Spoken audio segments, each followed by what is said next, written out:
Hey, good afternoon, everyone. Hope you guys are all having a good day. My name is Hector Aguilar. I'm here with Tristan Ahumada, CEO of Lab Coat Agents, a Brilliant Tribe, and the CMO of Success Magazine. Hey, Tristan, how you doing today? Good. Just having some fun, man. How are you?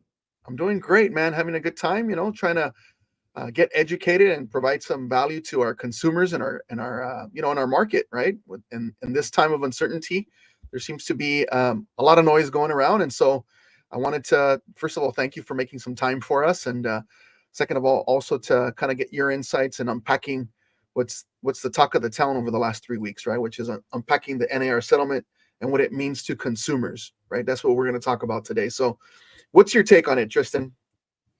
I think overall, now that we've had some time to have it settle, remember it's a proposed settlement Right. and there will probably be some changes to it from what we're seeing.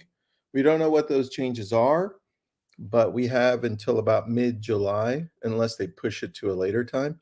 But the Department of Justice is definitely trying to get in there and say, hey, we've got something to say, and we don't know what that is. So we have an Just idea. We Yeah, don't know what that but is just yet, right? yeah, we know they've been wanting to separate the way that the commission to the seller listing agent work and the commission to the buyer's agent works, right? And And so, that's a perfect transition because most people are going to ask, like, what is the settlement? What's the lawsuit about? yeah, listen, Maybe it's mainly people don't know. mainly three things. It's mainly three things. One, there was a monetary amount, 418 million, that they settled on, paying from NAR to everyone involved in the class action lawsuit over a span of 4 years. Right. And that that means that everyone involved in the class action lawsuit is going to get about, and this is just an estimate from what I've read, about $13 to $16, right? Right. So the ones that are getting the most out of this are the attorneys involved. Right. I think they requested about 80 million, about, right? And Wow. now that's one. Number two is for the listing side. This is specifically coming for the seller part of the transaction. This is why it benefits so much on the seller side. At least it looks like it does. Hmm. And it's very clear. It says, hey, we're making sure that the commission to the buyer's agent, there's more transparency. Everyone knows that's involved in this, specifically the seller, Mr. Seller, Mrs. Seller.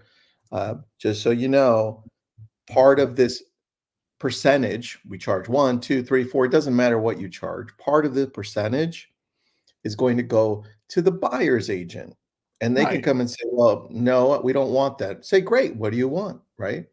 And now that percentage, whatever amount, if there's an agreed amount, won't be shown on what we call the multiple listing service. And that's where real estate agents go and take a look at other properties that come on the market that we can share with our clients. Well, it won't have that cooperating compensation Right. anymore for the agent representing the buyer.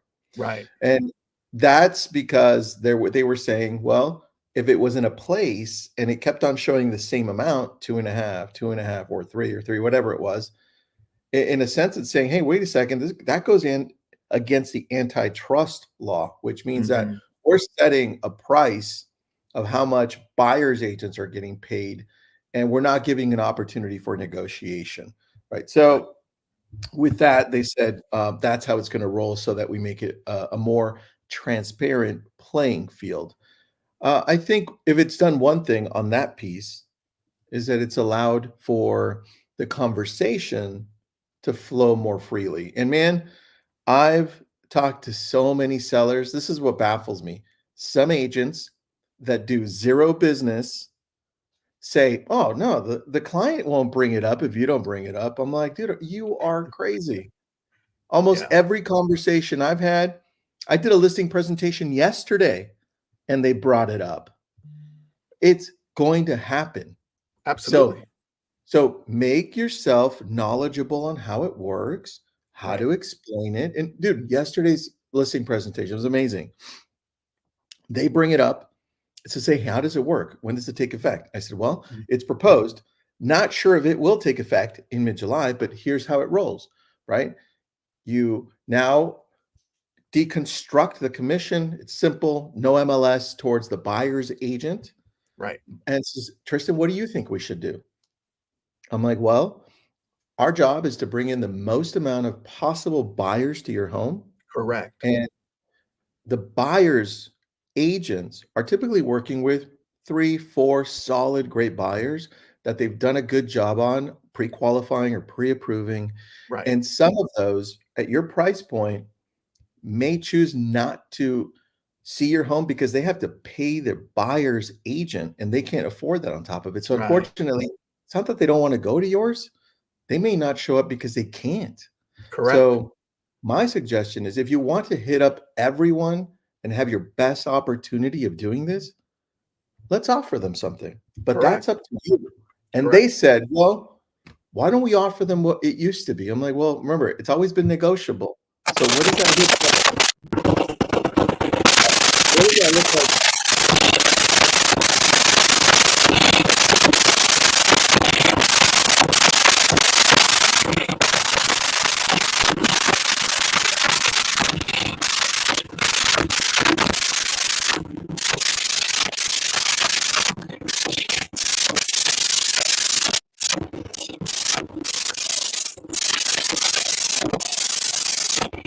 I lost your audio.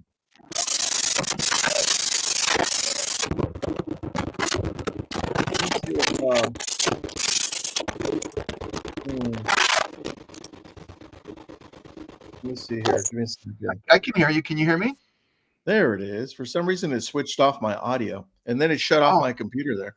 All right. it did, and it kicked you out for a couple So, seconds. But I was just commenting that, we had left off on that most people thought it was like set in stone, and it's something that's always been negotiable, right? I know when I yeah, take listings, I would always tell my seller, look, Mr. and Mrs. Seller, my fee is this to help you sell your property. It would benefit you greatly to offer a commission to the buyer's agent so that they who have those pre-approved buyers can come and show your property, right? And it was always yeah, disclosed. Even in our listing agreement, it has a section where you would yeah, disclose and have them initial what they were going to offer a buyer's agent, right?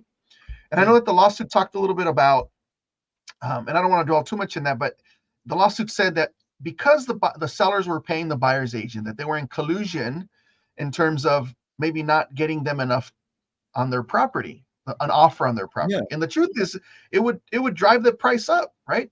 Sometimes we yeah, experience, property selling for 50, $100,000 more, and yeah. it was just the seller paying for it. So I think that, to your point, that sellers may be losing out on maybe some of these qualified buyers on their property. I think it's important for them to decide to offer a buyer's agent commission. Yeah, and depending on the price point too. Look, I want to Correct. be realistic too on the seller side because some sellers, if they don't want to offer anything, and maybe they say, maybe they do, maybe they want to offer half of a percent or a percent because their home is like $4 million, right? Sure. And then that buyer's agent now says, okay, fine, I'll do it. But you can come in and say, you can come in as a buyer's agent and negotiate whatever you want, right? Correct. And say, hey, the contract I have with my buyer, because they have to now sign a contract. That was the third one.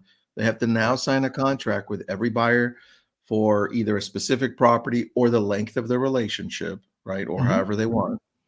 Now they're saying, well, Mr. and Mrs. Buyer, this is how much I'm going to charge, right? And here it is written. If I can't get it over there, negotiate it, right? You're going to have to pay me.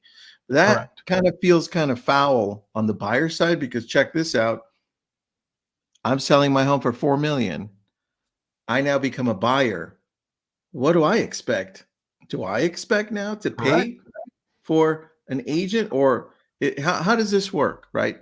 And the challenge is nobody went full circle to experience it because if you Right. look at the lawsuit, it's a money grab on the attorney side. They found something that Absolutely. looked like a challenge and they're like, I'm going at it. But Correct. that's how life is all the time. Look what's happening right now with the antitrust law with Apple and everything. Mhm. So Right. we don't know where this will end, but I can tell you one thing. As an industry, we're going to keep on getting challenged, whether it's this, whether it's that. And the key to it is to function like a business that connects with people to build relationships. Because if one thing is clear, because remember, it's a proposed settlement, that's not clear. What's clear is how people feel about real estate agents. And that hurt to read for me. Right. I'm like, reading that, I'm like, wow, there's a lot of people out there who think we're too greedy, right? We're Mhm. making way too much money for just opening doors, right? Mhm. And we do so much more than just open a door. Well, whose fault is it, right? This is where I'm looking at and saying, wait, who's representing us? And on top of Right. that, what have I done to help or not help that perception? So, Hector, this is where it comes down to you, to me, to everyone else listening in. We're the heart of the industry, the real estate Correct. agents, right? Absolutely. That's where it starts.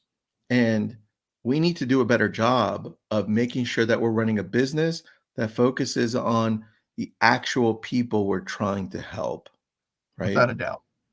And a lot of the times, it doesn't feel like that sometimes when I'm talking to certain agents. It feels like, Sure. man, I can't wait till I can't wait until this closes because of this. I'm gonna go buy this. I'm gonna go and I'm like, okay, that's cool. Like we get paid well, right?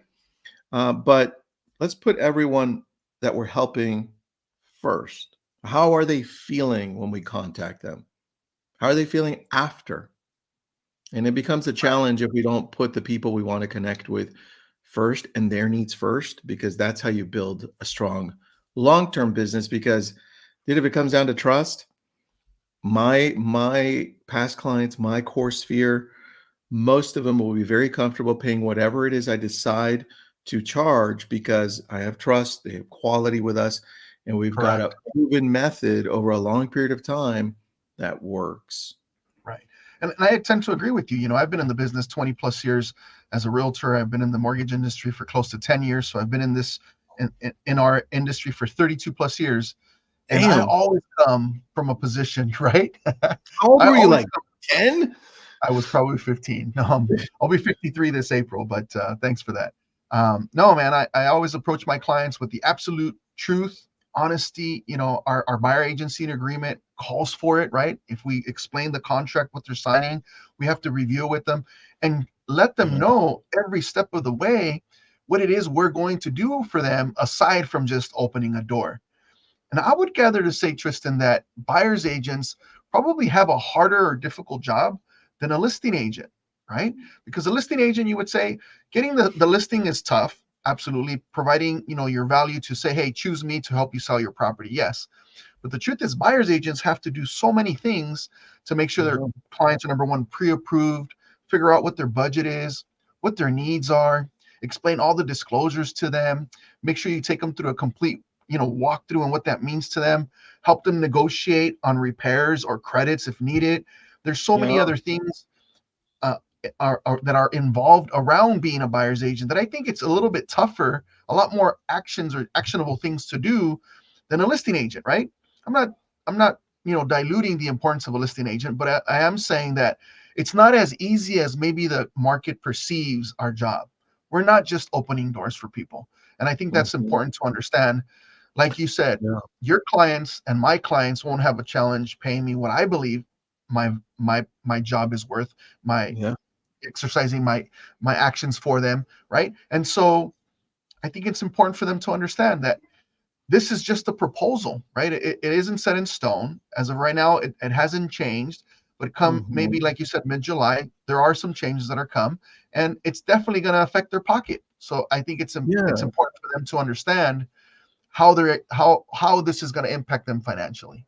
We need to talk about it, man. We can't just keep it Absolutely. quiet because they're watching and they need to know that we care enough to reach out. So one of the things we're doing, Hector, is reaching out to our past clients and our core Mhm. sphere. And we're reaching out. And the reason it's our past clients and core sphere, because we reach out to them by text with something simple. It's Sure. like, hey, Hector, I've got a real estate question for you for a change. Do you have 5 minutes? And that's all we text. And then they get back to me and say, yeah, or they smile and they put, yeah, call me. Pick up the Nice. phone, call them. Hey, Hector, it's Tristan. Listen, I've got a real estate question for you for a change, man. Crazy, Mhm. right? And then they laugh. Great. I'm actually curious all the time.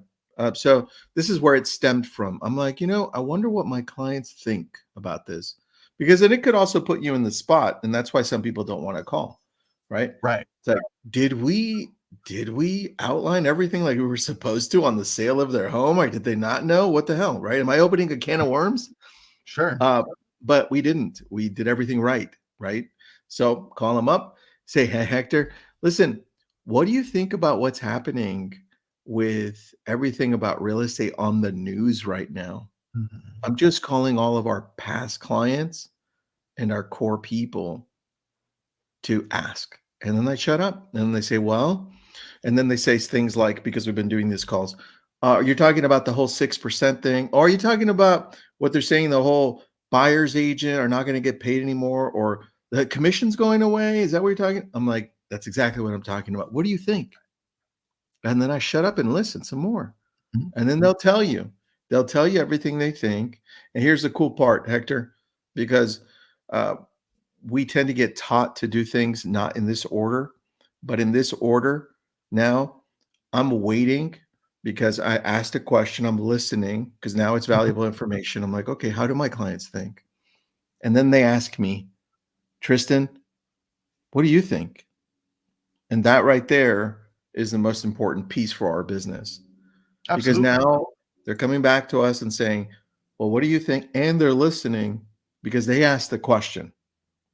And those have been some of the most powerful calls we've had over the last 3 weeks. I bet. I bet. One of the things that I've done is every time we have a transaction with the client, I think that the service that we provide that speaks for itself, right? If we didn't do a good job for them and kind of walk them through the process from A to Z in terms of a purchase or a sale, we would never get a referral.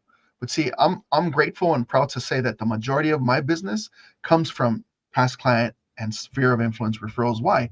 Because I know I did a good job for them and they realize that I did a good job for them and they value that, right? Yeah. So asking those questions, asking them, hey, what do you think about the real estate market right now? What do you think about what's going on? Give me your feedback.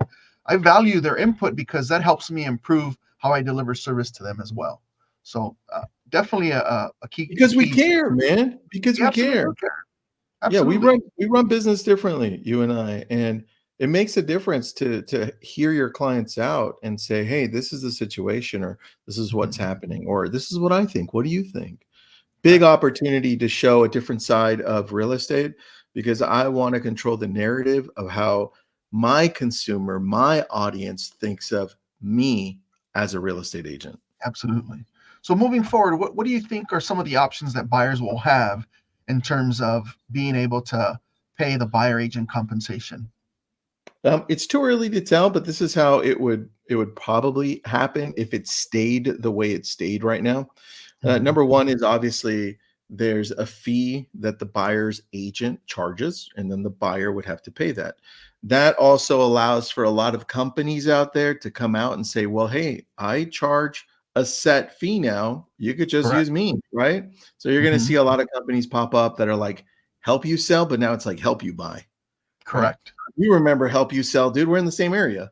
Help You Sell Yeah, was all over the absolutely. place in Yeah, '07, right there's one in before the crash. market still right now. Yeah, they're not a lot, but no, Help You Buy will pop up if this pops up like it's supposed to, the settlement, right? Right. And then you'll also see the other option, which is probably, I think, what we'll see more of.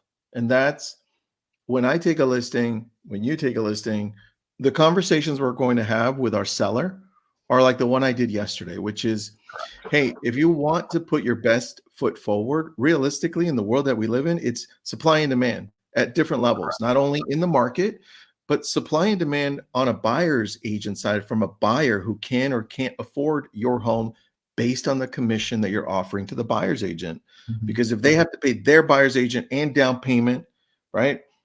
I don't know that they can in some cases. So you Correct. eliminate, let's say, a third of those for your price point. So in Right. reality, I would suggest that you do this. And they're like, "Wait, what? I'm out." Like, okay. So a lot of how it's going to work will depend on the listing agent, right? Correct. And if the listing agent goes in and has the best interest at heart for the seller, that will be one of the things Right. that they say and go through to explain how the market works and how the reality of the situation works as well, right? Mhm. So that's where I think it'll end up. And then obviously you have the buyer's agent who can go in and say, "Well, this is the fee. I'm going to do my best to get it from the seller." Correct. when I negotiate the offer, right? So offer submitted. Now I want an agreement that you're going to pay me this amount on commission, Correct. right? Those I think are the main three that we're going to see. But like I said, it's too early to tell because I'm hearing so many different things happening. The Department of Justice just sent out an appeal, got approved to appeal, the 2020 case that they had settled with NAR. So that means they're going to look through that case and see what else did we miss on there where we can come in, reopen it, and now go after NAR for something else. Or maybe not go after them, but bring it up here in this case that we're not part of, right? But they can always send out an amicus brief where a friendly party could say, hey, we're not part of this case, but here's what we think. And that could determine how the possible settlement changes. That's what we're thinking. So a lot of stuff, man. A lot of stuff. A lot of things changing, a lot of things changing in our market for real estate agents in general, and for consumers more than anything else, right? This particular lawsuit was come to an agreement because they wanted to protect the consumer. And you mentioned something just now that kind of resonated with me, which was, supply and demand, right? If a seller, and we explain the benefits of them offering a buyer's agent compensation, and they decide not to do so, that could impact the demand that their property has in the market. And if the demand for that property is not there, traditionally or typically the fear is that maybe that value of that property will drop, right? Because the truth is it's supply and demand, it's economics. The more demand there is for a specific product, the higher the price is going to go, right? And I think if sellers don't understand the importance of offering a buyer's agent compensation, it could affect the attractability of their property and effectively affect their value as well. Yeah, I mean, that's a piece that we don't talk enough about, right? And that's reality too. What's not going to happen, Hector, and you and I know this, most real estate agents know this. It baffles me that the media and some economists are even saying that somehow this can bring down prices, right, and make homes more affordable. And I mean, there's no way, not based on the actual world that we live in. It's like Correct. I've never met a seller, Hector, you've been in the business a little bit longer than I have, but I've never met a seller that says, well, now that we don't have to pay that commission, let's just lower the price and end up with less in our pocket. Right. Never. What world is that? No. If they're not paying commission, guess who's getting that? The seller. They want that. They're going to get market value for the home. Market value does not consider that commission amount, whatever it is, to be part of market value. It doesn't. Correct. And that is the biggest mistake I'm seeing on the media side. It's like, where did they get that? That doesn't exist. I think in general, the media has done a horrible job of really breaking down, number one, our industry, and number two, really are misleading the market when it comes to this NAR settlement. Yeah, they are. I agree with you. I agree with you, man. There are a lot of challenges, and we won't see them if this proposed settlement goes all the way and it stays the way it is, gets approved. We're going to see challenges when it's a seller's market, and mostly we're going to see challenges when it's a buyer's market. Absolutely. Because, dude, it opens up a can of worms for both time periods, and I don't think they took that into consideration. I think the one benefit that this settlement does bring to light is that agents are now going to be required, right, to enter into a buyer broker agreement, which they should have been doing, as I have, right, over the last years, right, to let them know exactly what to expect through the process of buying a home. And I think many consumers maybe missed out on that because they just never had that done.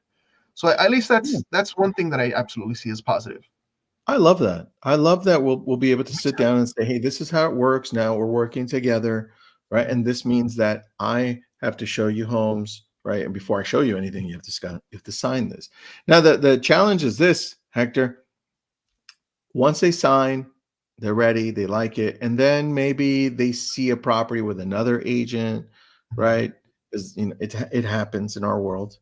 It does. How do we hold them to that contract? Because there will be a lot of lawsuits. Like, what is this? Like a whole mess load. And then that becomes a whole issue. And who's at a detriment to? Think about that. It's the buyers.